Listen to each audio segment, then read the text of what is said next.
feel very young because there's so much experience here and we have so much more to still learn. I feel like every day is a new journey. And thank you, Sudesh, and the entire team for putting this platform together. I think it's always great to get new perspectives. I know I've been learning a lot since the morning. So a couple of things that we thought we would sort of talk about in this panel was to build on the conversations from the morning and some of what Shamim and Dipaliji was saying about how do we practically become inclusive, right? I think we live in a world where we like to differentiate from each other. We are women, we are men, we are young, we are old, we are student, we are teacher. And it sort of divides us instead of putting us together. And how do you create those inclusive environments around it? Who are our stakeholders? So I think I would like to start with Malati. I think, Malati, you've been in this space for a very long time as an educator in school who works with both spectrums. People who have disabilities are often considered not good enough or skilled enough, bright enough to achieve, and then the high end, the high IQ, gifted children, and everybody in between. How do you create those cultures where everybody succeeds together? Thank you, Kushbu. Actually, what happened was, let me speak to you about my journey in the field of education. So as I was a teacher in the beginning, and I realized there was a child in the 6th standard who only drew circles. And we wondered what happened to that kid. And that was a story which remained with me. And I said, as a teacher, what have I done to help that child? So that when I became a management member, my first focus was, how do I look at the abilities of all? In fact, with Manjushri, when I was sitting, we said it is abilities for all, whether they are less able or whether they are high ability students. But they are children, and every child has got some ability. And as an educator, are you addressing that? So what happened was, in my journey, I realized that every teacher and every school understood children with less ability. Because it showed up on their marks, or it was physically obvious. So that was taken care of. But now, India is talking about the right to education. So right to education means every child has a right. And we have almost about 444 million children. So are we catering to the rights of every child who is so different? Is a question that remains. And as I started working in this area, there were so many experiences of mine of finding children with high ability who were underachievers. They have gone into alcoholism, they have gone into drugs. And I said, what are we doing with children with high ability? So as we were working on different diverse abilities of children, and I was looking at it, realized that the first thing you need to do is create awareness. In India, since our population is so large, unless we create awareness in communities, among parents and among teachers, the need to approach people who can help children with diverse abilities, that remains in the dark. So I think the first thing we need to do is, how do you create awareness in society, in India, to be able to identify the different abilities? So we call children with special needs. Special needs can be anything. But today when you talk about children with special needs, it's only a certain section. We do not include high ability as children with special needs. But what I'm saying is, we have to start defining children with special needs as children with diverse needs. So that is my take. Thank you. I couldn't agree more. I have a daughter who's dyslexic, and when she was younger, something happened, and I said, Nitya, you're such a special child. And she just gave me the look and said, Mama, I'm not special. There are these children, and she was just referring to a child with Down syndrome and who had an intellectual disability. They are special. They have a special teacher to help them as well. I am not special. And those very critical that we start breaking down those tags. But to build on some of it, the conversation really has been around school education. But education doesn't end as a journey, right, for all of us.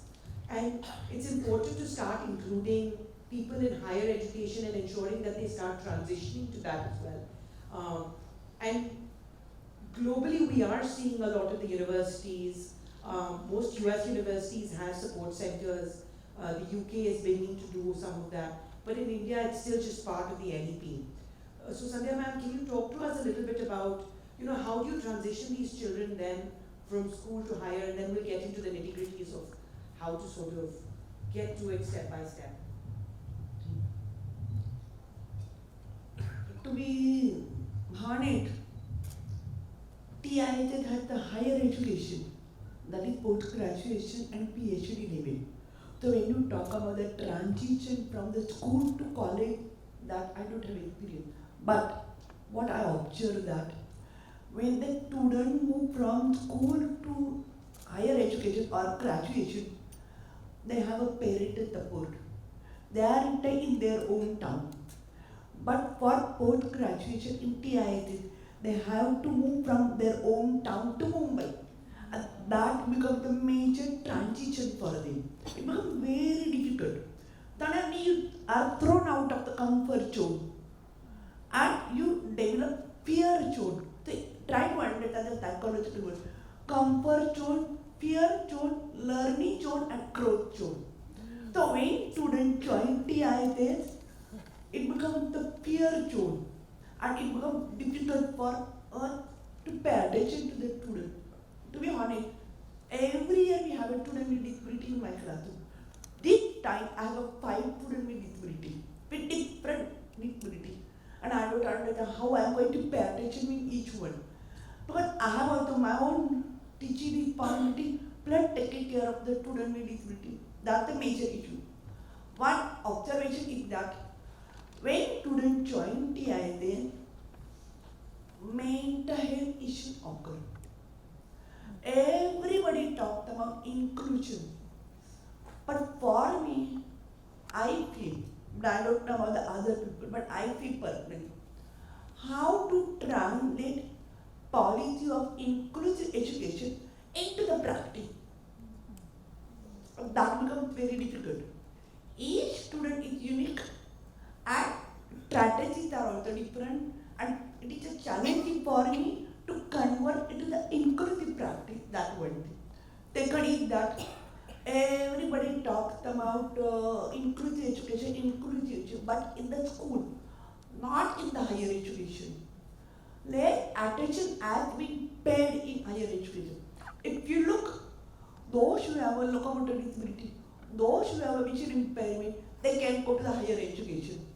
What about the other disability group? Hearing impairment, mild cerebral palsy, learning disability, autism spectrum disorder.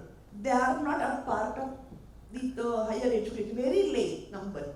So maybe I will request all of you that pay attention to this group in childhood.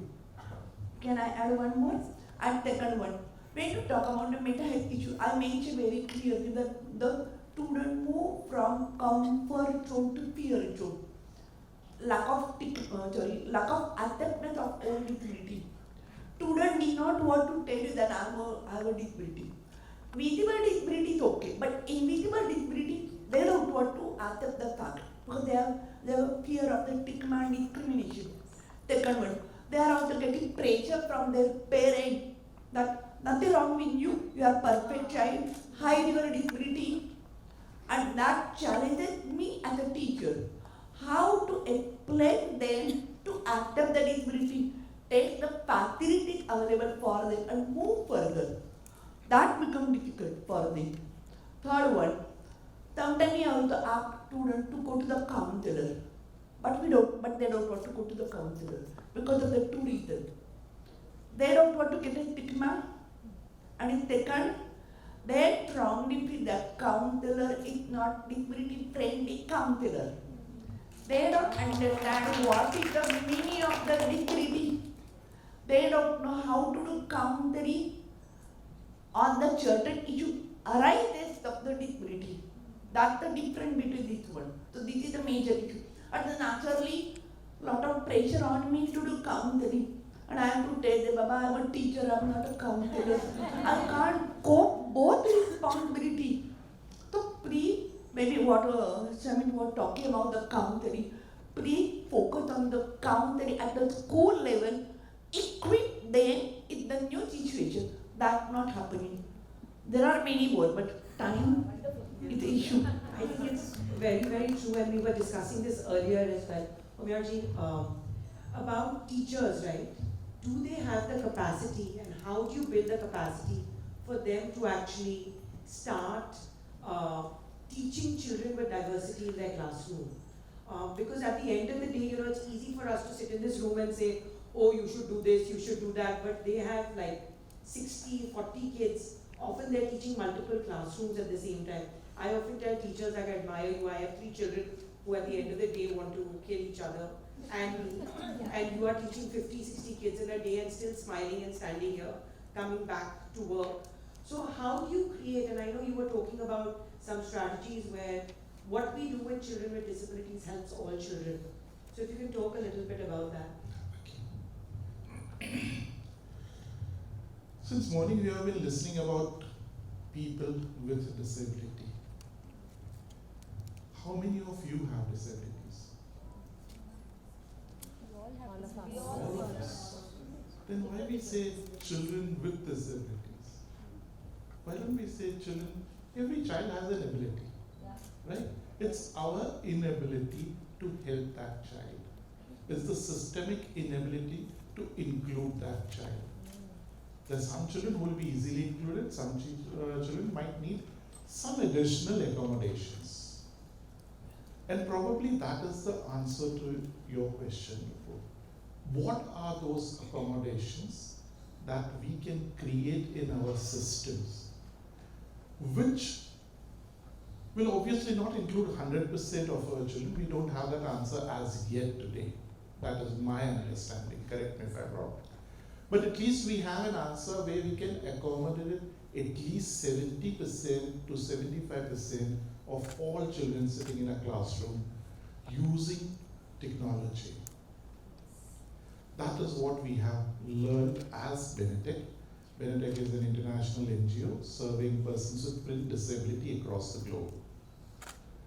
Print disability means any individual who is unable to read standard printed text. So that is a wide range of disabilities or inabilities.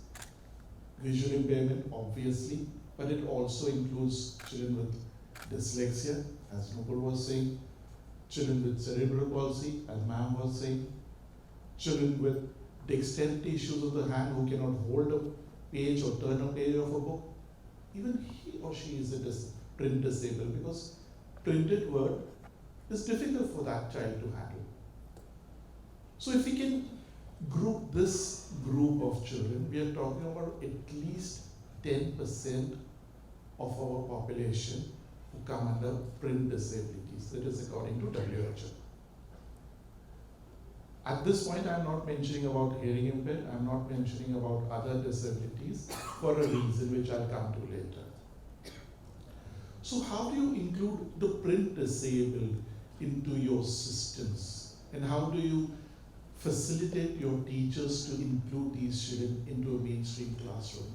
And I'll give you a couple of examples to make it quick. If a visually impaired child goes to a classroom in a mainstream school, only reading Braille, can he be included? Yes? No? But still our system says teach blind Braille. See, contradiction starts right at the school level. We are teaching the child something which is going to exclude him for the rest of his life. Have you ever thought about accessible content? All of you sitting here have an Android device. Does your Android device read all digital text? Yes. The same text can be read by all print disabled if you just turn on one simple feature on your phone, which is under the accessibility menu, under settings. Probably we are not aware about it. But the moment you turn it on, your phone starts speaking. It starts reading everything on the screen. Even it highlights as it reads. Now imagine the implications of this. It's reading, there is sound, visually impaired will benefit. There is magnification on the screen, low vision will benefit. There is highlighting on the screen, learning disabled will benefit because it is highlighted and also read aloud. So audio visual feedback is there. Imagine with one simple device, which is already there in all your hands, you're including 10% of your student population. What about the teacher? Just add a simple Android TV, which doesn't cost much, 20-25,000 at the max.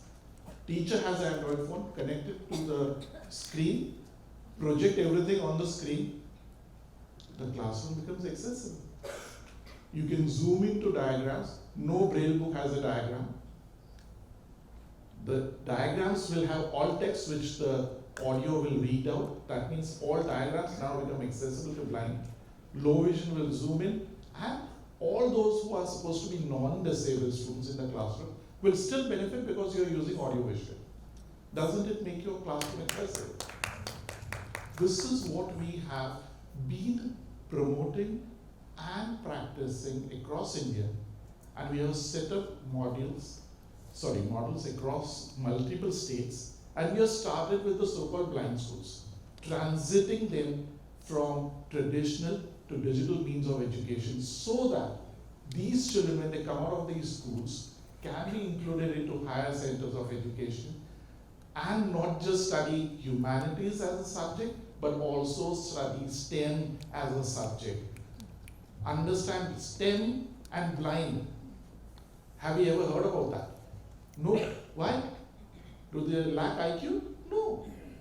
They lack the accommodation that was required. They lack the teaching practices that were required. And that makes your classrooms accessible. You make content accessible, it is good for all. You create digital devices, classrooms, good for all. Does it answer your question? Absolutely, thank you. I think you brought up very important points. I think what Shamim was saying is reinforced here is that it's all about the mindset, right? It's easier if we just look and realize that it's around us all the time. The other thing is, I don't know how many of you all listen to podcasts and audiobooks now. Those were created for the visually impaired, right? And it's become part of our everyday life, so it helps everyone. Audible, right? You look at glasses. Glasses is the biggest fashion accessory today in the world. And it was made for the visually impaired. So also I think the other thing is that we look at disabilities or abilities in extremes. Either you can do or you cannot do. There is nothing in between. And we need to start realizing that this is like a spectrum, not just an autistic spectrum, but spectrum of humanity. That everybody falls someplace, right? A child may not be able to read for a certain time in their life because they had the pandemic loss. They moved out, they were unwell, right? And they have no different requirements than a child with a learning disability. You can help them.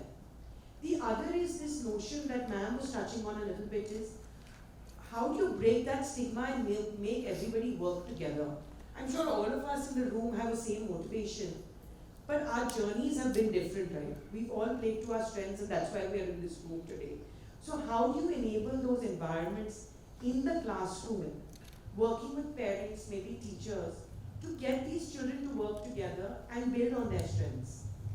This is a very ongoing project, because what happens is, whenever success in learning, it is normally equated to marks. So marks in India plays a very important role. And what happens is, a teacher feels very responsible if a child does not score marks. So right from that mindset, we need to work, because learning is all about the capacity of engaging a child to be wanting to learn. So here it is more of the emotional intelligence that has to be taken care of. But normally what happens in a school system, the EQ is not paid so much attention. Academics and the intellectual quotient is what in India plays a very important role. So how a child feels, what do you need to do to help a child gain confidence is something which we have to do in schools to change the mindset of the child. Especially when she was sharing about the higher education space. Unless the environment around the child, whether it is the school environment or whether it is the home environment, is conducive to be enabling the child to want to study further, nothing will happen. So here what needs to be done is a lot of, like how Pratham spoke about, parenting programs. We need to have parent support groups which are very, very active to enable the child to gain confidence even at home, and you need the teacher community, continuous orientation of teacher community, saying that you can help this child. So these two people, and of course the community, have to be sort of taken care of a lot. So just one, say, beginning of the year orientation is not enough. Totally enabling the teacher to be understanding what is different abilities. Even, for instance, gender equality when we speak about. Normally what happens is, when it comes to mathematics, you feel that the boys will do better. Or suppose it is innovation, you think that the boys, because we have a tinkering lab also, and we think that the girls can't do much. But today, once this inclusion is spoken to them about abilities, we find more girls innovating so many things, interested in science. And the other day when I asked a girl who has innovated a machine that works on disposing plastic, I said, how did you get this idea? She said, we are two daughters, and at home, after dinner, my parents and my grandparents, we all sit together. So when she was talking about circle, I was thinking that these are the circles which needs to happen. And these are small examples that we need to communicate to parents. We need to communicate to teachers about what actually needs to be done to get out the abilities of children, whether it's a girl child or a male, or even different abilities. So in the primary school years, what needs to be emphasized more about is, I want to learn. That self-learning motivation has to be developed, and it's an EQ process. Absolutely, and I also think reinforcing that you can learn. It doesn't, nobody is on like... That you will not fail, and there is no stigma. Yeah. So that stigma is something which prevents, like how you said, fear. It brings about fear, and when it brings about fear, there is a block in the mind. And a sense of, I can't do it. So unless we are able to help a child feel that it's natural, you are made that way, and you can do something out of how you are made. So you can be high ability, you can be less ability, you can be different, but difference is accepted. That, I think, because see, there is even difference of color, fair against dark skin, even that is a major issue in India. So right from there, this diversity needs to be explained, and we need to have debates like this on diversity in schools with children. And I think creating a sort of an open communication that Shameen spoke about right from schools will help us to assimilate diversity in future. in India, because in India we have so many issues of diversity. So maybe depending upon the age group of the child, if we can say 7th standard will discuss on this, 8th standard will discuss on this, we can bring about different issues of diversity and have open discussion or open circles wherein they talk about these issues. Only then can I see some sort of an assimilation and understanding, deep understanding of what inclusion and diversity. Otherwise it will become very, very superficial. We think that diversity and inclusion means only children with special needs. And what is children with special needs? Only a certain category. So if we want to open it up, open the space of inclusion and equity, then we need to have a lot of discussions with teachers, with students, with parents, and with the larger community. Absolutely. So there's a school in Delhi that put in a process where when you do project work in class, every child in the group must present. So, you always have what I generally call a bully, but we call leaders in a group who say, you do this, Acha, you will not speak well, Acha, you don't know how to spell. So you stand in the background, I'll just put your name and we'll get it done. So this principal put this position in place that if everybody doesn't present and you're not supporting, then you'll all get negative marking. And if everybody presents, then at least you'll get baseline certain level of which is above average, and then you move forward, right? And I think it forces children then suddenly saying, you don't have an option to leave out.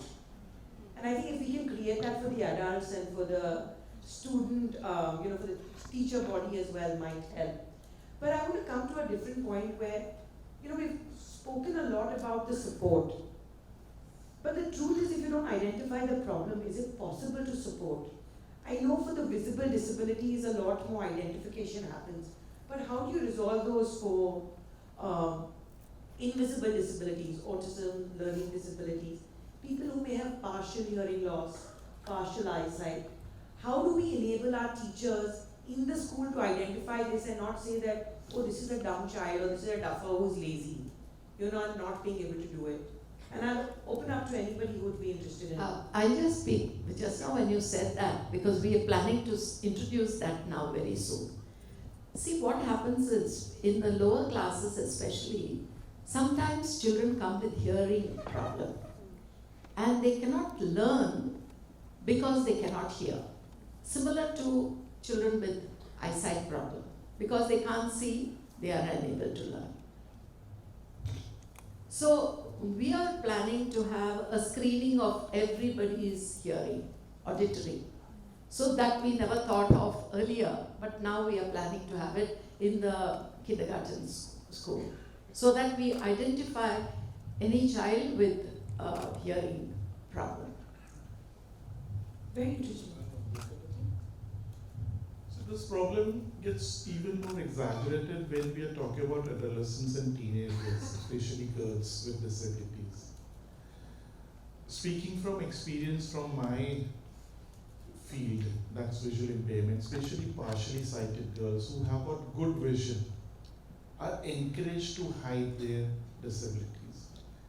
And that leads to so many problems because half their energy is just spent on hiding their disability. Log kya bolenge, log kya sochenge. We as society need to encourage people to accept their disabilities. Once you accept it, it's done and dusted. I personally have gone through this. I had partial vision. I have retinitis pigmentosa. I lost it over a period of many years, slowly degenerating. And it was extremely difficult to accept your own vision loss in your own community, in your own circles where you have been born and brought up, because people saw you as something different. They don't know that your condition is degenerating. But there was nobody who was there to guide me and say, accept it. The moment you do that, everything falls in place. And that happened fortunately for me because I had a chance to move away from my hometown, move into another town where nobody knew my disability, And suddenly I had that luxury of saying, I can't see. Just these 3 words, can you help me? Just flattened everything else, and my abilities came far ahead. People then started noticing my ability rather than my inability, because inability was clear. I told them, there's nothing to hide. These sort of communications need to happen with all sorts of disabilities, spatially learning disabilities, spatially hidden disabilities. Because unless parents are encouraged, because parents obviously in our society, we all understand girls, marriages, this, that, all these social angles. We are so dependent on log kya kahenge, right? And we don't want to give people a chance to express themselves. The moment you see somebody with a different way of performing, people will sort of, nahi, tum baith jao, main karta hu na. Need to get over that. No? Absolutely, I couldn't agree more. If we have time, connect it to employability. Yeah. I was just going to get there, where I was saying that in our education world, we live in this artificial world, right? Like where you have to write everything, you have to spell everything correctly, we have everything to be perfect, but when you go to the real world, you use technology, right? Like word spells for you, you can dictate things, you probably have an executive assistant at some point in your life who will help you out. You have a friend who you share your notes with, कि तू 50% कर ले, 25% तू कर ले, 25% तू कर ले, 50% भगवान देख लेगा. Like we've all gone through that, right? Like, but the truth is that we have so many enabling environments when we grew up as adults that but it's too late by then. How do you create those skills, right? So these kids that don't drop out and they do continue believing in themselves to say, yes, I can be the next doctor, I can be the next coder, I can be the next teacher, even if I have a learning disability, even if I can't see, even if I can't hear. How do we as educators and in this space, starting from childhood, make the child believe that there is equity and possibility? We don't tell a typical child, you must do science, you can't be an artist. Yes, we do, but I think that is shifting a little bit. But, how do you create those opportunities for all these children? Yes, please go ahead. So the answer to this is, we as society have very little idea as to what people with mild and moderate disabilities can do. I'm not even going into severe. We don't even know about what mild and moderate disabilities can. Do we even know that persons with blindness today can perform 183 different job roles across 27 domain sectors? Wow. But if the teacher doesn't know that, what is the aspiration of that child? Government job, using a scribe. Isn't that the fact? And then what? What does that person do in that job? Because you don't have any skill to read, you don't have any skill to write. Because you're always dependent on a scribe. But if the teacher was sensitized, given those options to the children that, see, you can do this or this or this or this or this. There's so many role models. Show them these role models. Then these children will have aspirations. Second, which I believe in, which is extremely important, when we see a child with disability, we do not give any responsibility to that child. He's exempted. Finished. You can't do that. You leave it. Your brother, your sister, somebody else will do it. What? Unless you treat that child equal in the family, expect out of that child as you might do with any other child of yours, how is he going to grow? You just go and dump him into a special school, and many a times we have seen that parents don't even go back and pick up their children during vacations. Because they have no expectations from this child. Once you start expecting from the child, then the child grows. He understands that I need to do this, this, and this to be counted as equal in the society. That is growth. I can go on and on for 2 days on this.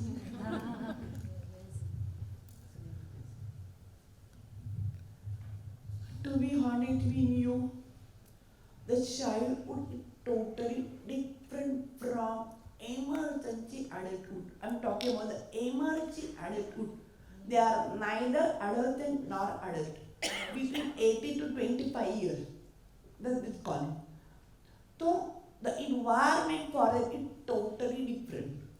They are not pampered, they are not overprotected, they are thrown out of the world. Whether it is harsh or soft or whatever, supporting anybody, every environment, whatever. This is the right time for them to learn how to struggle with the environment, with the stigma, to get developmental task. Independent, establishing sense of identity and social connection. That will help them to move further for the job, for career. So this is a crucial period. Whatever you are overprotected, the child does not help the adult in the college life. So that's a major. When you ask me about the inclusive environment or this, it becomes very difficult. I have 220 students in the first year. I teach the entire class. It becomes difficult for me to pay attention. Some classes have a 50, specialization as a 20. If there are 22 students, I pay attention each student. I make homework of each student. I talk them personally, individualize, and I make it clear with them that if you have any problem, do come to meet me. However, you have to make some over to find a solution. I am there to help you, but you have to find your own way. This is the way of the independent. I am not talking about the inclusion, because inclusion will not happen at that time. My only concern is how to prepare, equip them for the future.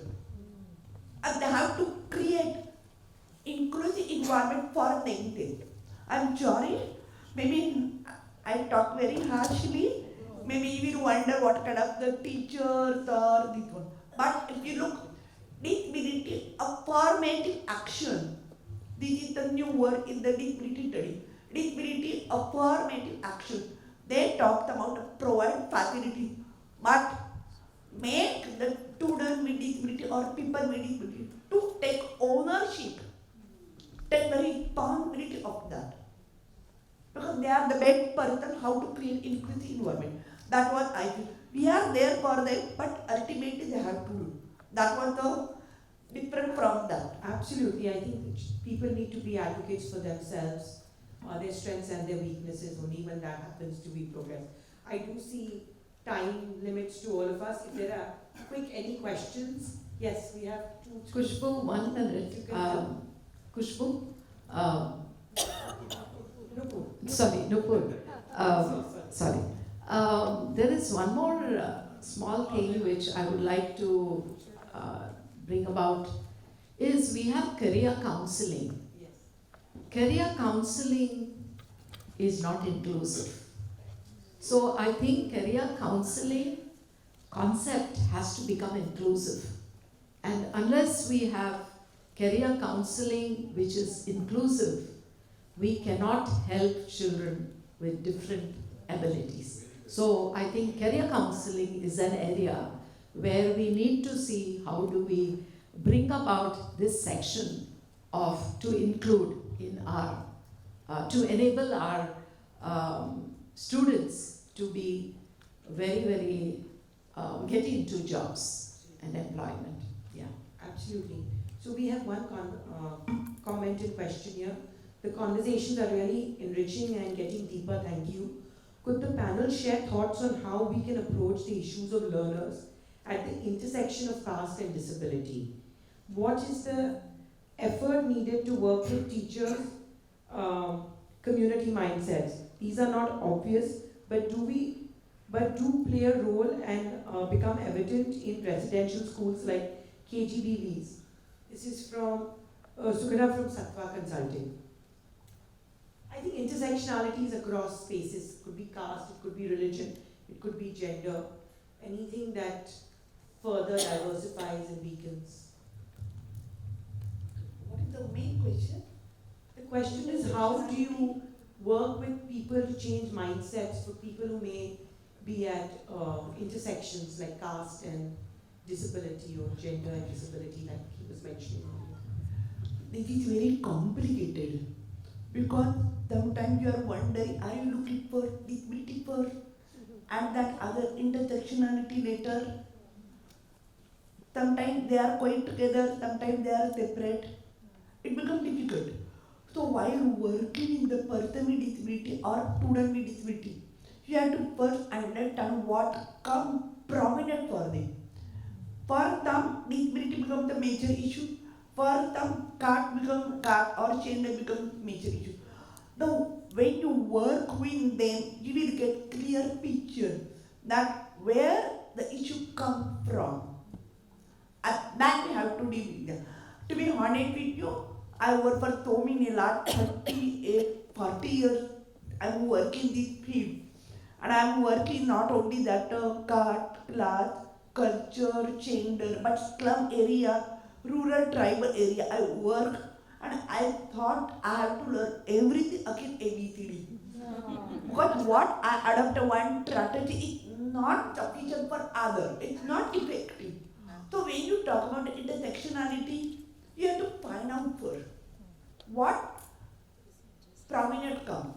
That was my strategy I am using.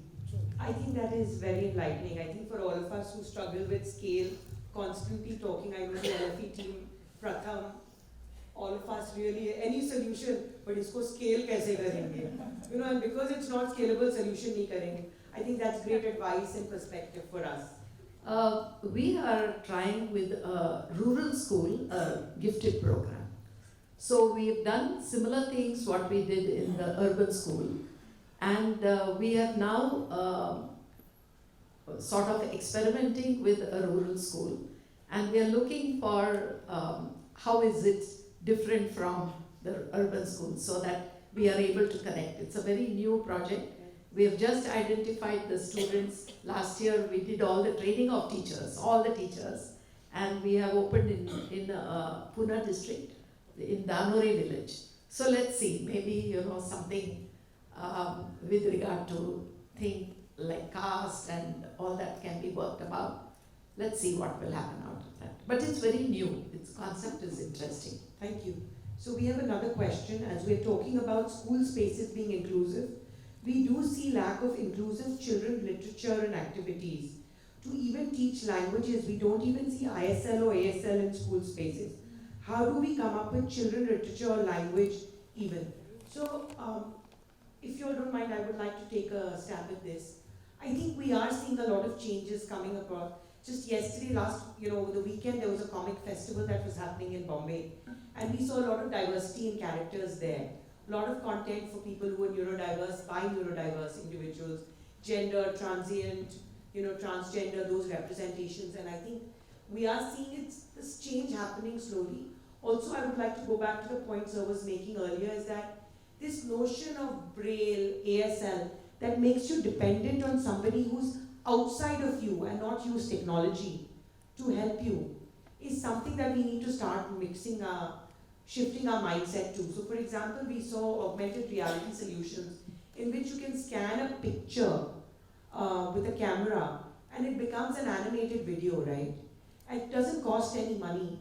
The content is already there, it's about connecting the two. Can we use tools like that within our textbook? And if tabs are being sold, phones are available, the internet bandwidth is quite cheap, can we enable those kind of solutions? I think some of that will happen. But as we're creating textbooks, that will be, and I see a frantic hand that really we have time out. So one last line and closing statements for all our panelists, please. So I would just say simple, that in the morning you heard from the Director of Education from Andhra Pradesh, talking about inclusive education efforts that is happening there. All that what is happening in the visually impaired space, in the print disabled space. I have been speaking about it in sort of a nutshell over here. So feel free to talk to our friends Siddhesh and Vidya and Shruti, who have been involved deeply in how to scale up digital literacy for the print disabled. It's a brilliant model that is happening in Andhra Pradesh, and Bookshare and Benetech are the backbone to it over there. So, and I'm open to questions during lunch. I have. So for me, what I look at is we are a small group here, and I think if we have to really go deep into inclusion and equity, then collaboration and awareness is what will help in spreading the word of inclusion and equity. That is my last word. We all work in different spots. We all do brilliant work, but we are not there to connect these dots and make it into an ecosystem. Yes, and India needs that, Absolutely. We need to just, I think maybe we can all Everybody hold sitting hands. here is doing brilliant work, but we are not joining hands. And India is too large, we have to join. For me, now what both of them say, I agree with them. Awareness, collaboration, and feeling to help. Because awareness and collaboration is not enough. You must have feeling to help. And that is the important. And therefore, lot of work we have to do with the community. How to make them comfortable while interacting with people with disability. Besides government. Government is also important. What we use the word join and. This is the teamwork. That's what I think. Thank you so much, everyone.